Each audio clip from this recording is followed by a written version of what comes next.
Hello friends, welcome back to my channel. আমি রাজীব। আজ রবিবার চলে এসেছি তোমাদের সাথে একটি নতুন ভিডিও নিয়ে। ভিডিওটি শেষ পর্যন্ত দেখতে থাকো এবং কমেন্টে বলো কেমন হয়েছে।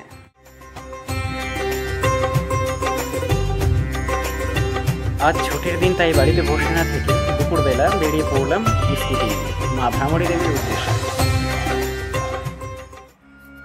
যেতে যেতে দেখি নন্দী মহারাজ রাস্তার পাশে বিশ্রাম নিচ্ছেন, আর তারপর শান্ত সবুজ প্রকৃতির মনোরম দৃশ্য।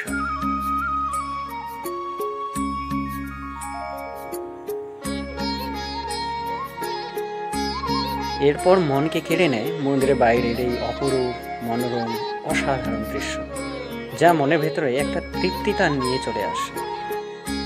মন্দিরের প্রবেশদ্বারে প্রবেশ করার পূর্বেই দেখতে পেলাম ফুলের ঝুড়ি, যেখানে ফুল, ধূপকাঠি, প্রসাদ, মালা ইত্যাদি সাজানো রয়েছে, যা পুজোর জন্য ব্যবহার করা হয়।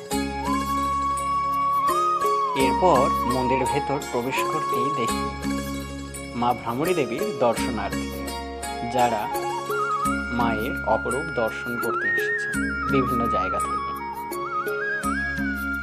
এরপর এগিয়ে গিয়ে দেখি একটি ঘন্টা, আর সেই ঘন্টা বাজিয়েই আমার হলো মায়ের মন্দির দর্শন করার সুযোগ। মন্দিরে প্রবেশ করতেই গণেশবাবুর দেখা, আর তাকে প্রণাম করে বাবা ভোলেনাথ আর মা পার্বতীর দর্শন করা হলো। এরপর মাতা সতীর বামপদ দর্শন, তারপর একে একে বাবা লোকনাথ, মা দুর্গা, মা কামাখ্যা,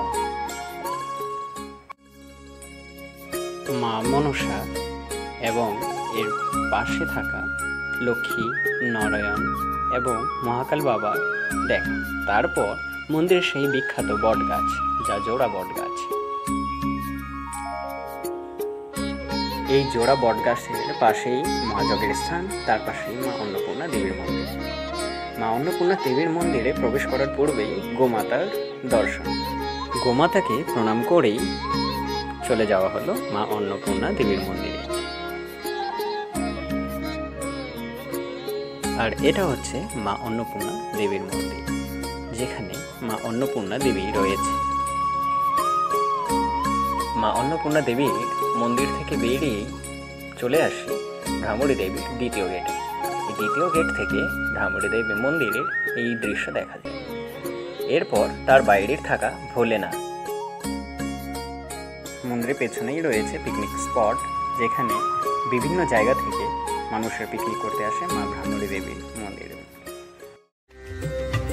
মা ভ্রামরী দেবীর মন্দিরে এই ভিডিওটি ভালো লাগলে ভিডিও শেষে অবশ্যই লাইক, কমেন্ট এবং সাবস্ক্রাইব করে যাবেন।